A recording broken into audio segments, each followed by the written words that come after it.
qaysi turdagi buyrak kasalliklar bizda ko'p uchraydi respublikamizda?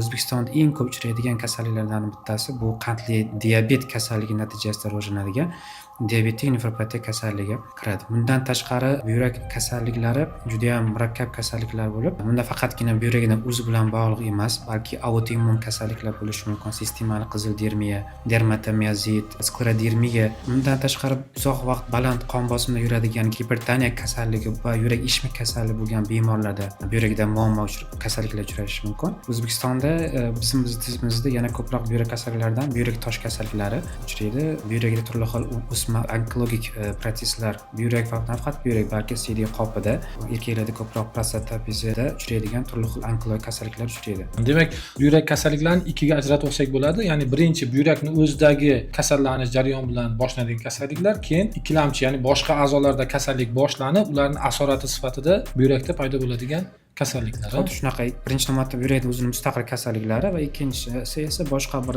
a'zo va tizimlarda yuzaga keladigan kasalliklar natijasida buyrakdagi ikkilamchi o'zgarishlardan yuzaga keladigan kasalliklarga ajratishimiz mumkin.